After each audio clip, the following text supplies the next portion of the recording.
Hola amigos, bienvenidos a otro episodio de nuestro podcast Hablemos de Mérida, espacio creado para conversar, discutir, pero sobre todo hacer propuestas para nuestra ciudad y para nuestro estado en todos los temas. Hemos conversado en el episodio anterior con el profesor Alexander Bustamante, donde hablamos un poco sobre lo que es el tema de la economía naranja.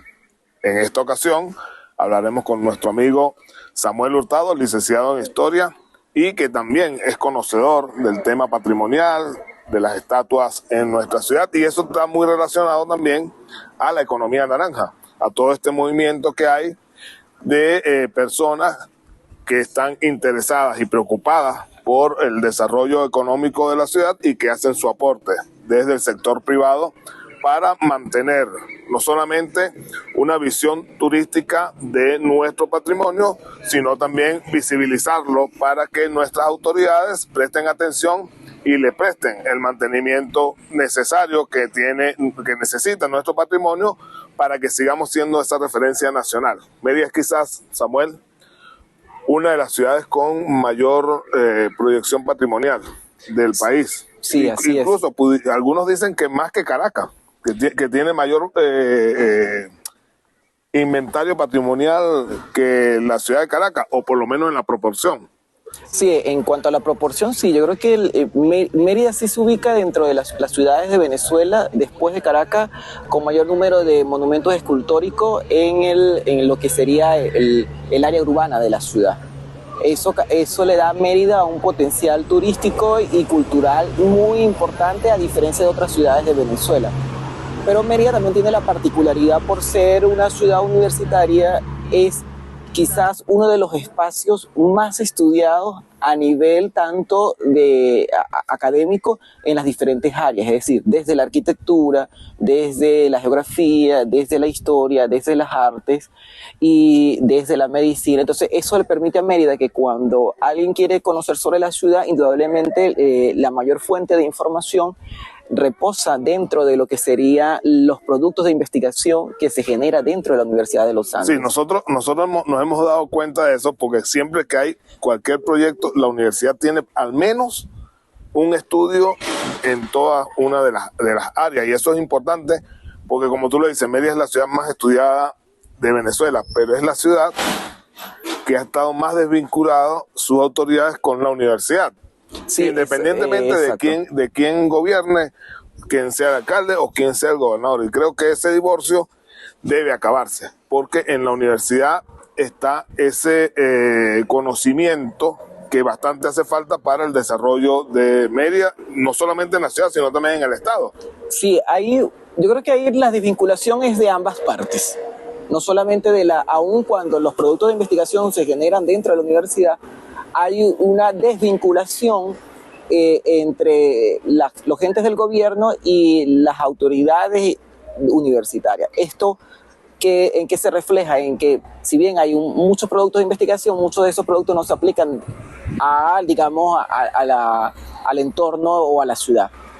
Casos diferentes sería, por ejemplo, lo que se ha venido realizando con, por ejemplo, el profesor Bernardo Moncada, que con guías de patrimonio, anteriormente guías de catedral, ¿qué hace? Hay un conocimiento, una investigación realizada y un trabajo que se viene realizando desde la Facultad de Arquitectura, pero él entonces lo proyecta a nivel de no solamente formación a nivel de lo que eran guías de catedral, sino luego a través de las guiaturas que él ofrece, o los walking tours que él ofrece a través de la ciudad, para conocer y valorar la ciudad desde el punto de vista arquitectónico, y lo aporta de Manuel Mujica Millán.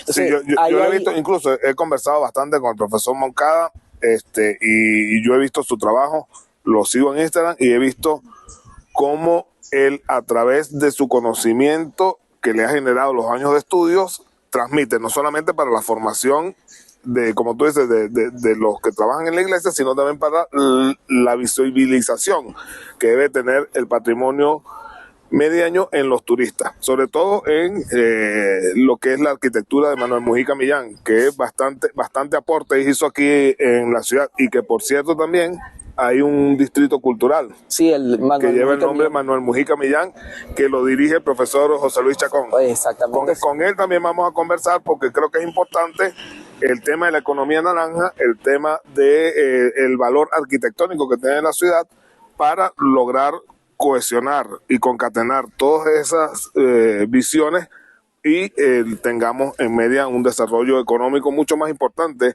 del que hemos tenido hasta ahora. Sí, fíjate que lo del Distrito Cultural es una importante iniciativa porque trata de vincular todas las actividades en función de potenciar el aspecto cultural y turístico en la ciudad, reflejando también, digamos, o visibilizando a las digamos, las distintas áreas o los distintos emprendimientos que hay dentro de ese distrito cultural que permiten de alguna manera proyectar la ciudad. Y hay algo muy importante con respecto a por lo menos el distrito cultural con José Luis Chacón, el profesor Bernardo Moncada, igualmente con Carolina Carrero, que ellas también ofrecen guiaturas en la ciudad. Y con estatuas de Mérida. Con estatuas de Mérida. ¿Por qué? Porque son lecturas distintas a la ciudad. Si bien nosotros podemos tener inclusive un itinerario similar, en algunos casos coincidimos en los itinerarios, sin embargo, la lectura y la interpretación que le damos a la ciudad y al entorno es distinto.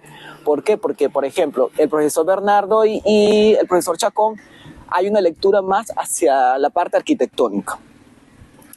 Carolina Carrero lo enfoca más hacia el aspecto histórico, pero enfocado a la historia del arte.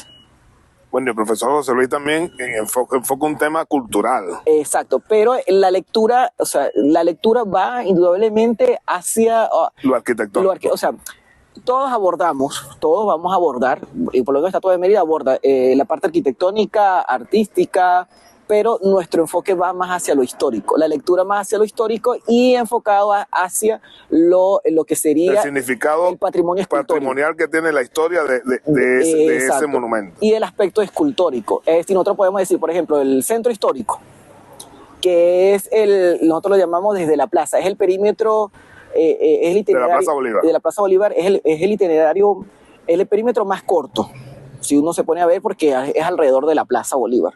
Sin embargo, es el área con mayor número de obras escultóricas que tiene la ciudad. Y casi nadie lo... Ay, ¿y dónde están esas obras? Están. Menciónanos algunas para nosotros. Por ejemplo, ver, tú tienes... Porque ahí tenemos el Palacio de Gobierno, tenemos el Palacio Arzobispal, tenemos el Rectorado, tenemos el Vicerrectorado, tenemos un museo arqueológico. Entonces tú tienes ahí, tienes 5 monumentos históricos nacionales alrededor, pero tienes un conjunto de relieves y de cartelas que están alrededor que casi nadie las ve, o que casi nadie se da cuenta porque pasa apurado, a veces apresurado y no visualiza la ciudad. ¿Cuáles son esos? Bueno, tú tienes las cartelas que identifican, por ejemplo, la casa del canónigo Uzcategui. Tiene las cartelas en homenaje a Caso Chacón Guerra, que están al frente, están exactamente en toda la fachada del Palacio Arzobispal. Tiene 2 cartelas, una que conmemora lo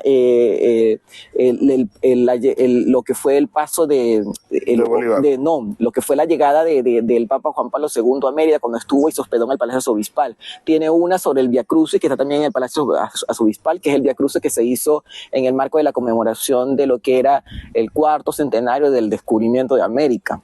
Entonces, pero también tienes, dentro del Palacio Arzobispal, tienes una serie de obras escultóricas de Frías de la Fuente y de Manuel de la Fuente, que son homenajes a los obispos y arzobispos de la ciudad de Mérida. Y en el Boulevard había también unas obras en el Boulevard de los obispos, estaba Acacio Chacón Guerra, estaba el Cardenal Quintero y estaba el arzobispo Lazuela Vega, que esas obras actualmente las tiene en custodia la arquidiócesis. Es que esperemos que muy pronto estas obras vuelvan o retornen a su lugar de origen. Pero tú tenías por la misma avenida la Canónigo Uzcategui, tú tenías a Rafael Pulido Méndez, que fue quitado hace poco. Esa es la que está en el Boulevard, cerca del Centro Cultural. El Boulevard Canónigo Uzcategui, que es, entonces, esa escultura actualmente está en custodia de la alcaldía, que esperemos que también nuevamente vuelvan o retornen a su sitio original. Pero tú tienes dentro, al frente de la catedral, tienes al frente, tienes la Virgen de la Inmaculada, una obra traída directamente de Italia y inaugurada en 1908. Y completamente en mármol de Carrara. Por eso nosotros cuando visualizamos esa obra, está dividida como en 10 partes. ¿Por qué? Porque para traerla había que traerla por secciones, precisamente porque el traslado se llegaba hasta el puerto de La Ceiba, y del puerto de La Ceiba se traía por el páramo a lomo de mula o de caballo. Pero tú tienes en la parte superior de lo que es el Museo Arquidiocesano, tiene una serie de esculturas. Eso sin incluir las esculturas desde el punto de vista de culto religioso, que es las que están dentro de la catedral. Pero dentro de la catedral tenemos una obra muy importante, que es el Cristo de las Multitudes de Manuel Mujica Millán, que solamente existen 3 en el país, y las 3 están en Mérida. Y está ahí dentro de la catedral. Esa es una donación de Manuel de la Fuente que hizo. Esa está cerca del altar mayor. Ya sé. Ahí está. Entonces, bueno, y tú también tienes, si tú vas al Boulevard de los Pintores, tienes la estatua pedestre de Caracciolo Parra y Olmedo. Pero tú tienes, dentro del Teatro César Rengifo, tienes una placa conmemorativa en homenaje a César Rengifo, que es un relieve fundido en los talleres de Adán Vergara en los Llanitos de Tabay, y realizado por Elpidio Márquez, que fue profesor de lo que eran las primeras escuelas de arte de la ULA. Está allí dentro del Teatro César Rengifo. Del teatro. Pero si tú vas al rectorado... Pero el teatro también es parte del patrimonio. Igual que el edificio del vicerrectorado, el edificio del rectorado. Ahora, dentro del rectorado también hay algunas obras tú que son importantes.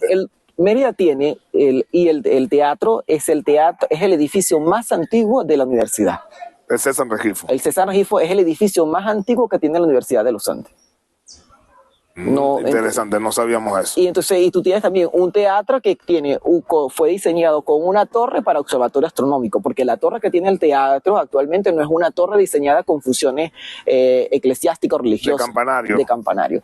Tenía la función también de reloj campanario, pero realmente la estructura de la torre se hizo proyectando que en la parte superior se diseñaron, y que los tiene. Tú puedes ir al teatro actualmente, subir a la azotea y ver los asientos de mampostería que tiene la azotea de la torre, porque era para que los estudiantes hicieran observaciones para observar desde ahí. Bueno, Samuel, interesante lo que estás planteando hasta ahora. Vamos a hacer un pequeño corte en este segmento y regresaremos para hablar un poco más de ya no solamente alrededor de la Plaza Bolívar, sino todo lo que tiene que ver un poco más amplio el casco histórico de la ciudad. Ya volvemos.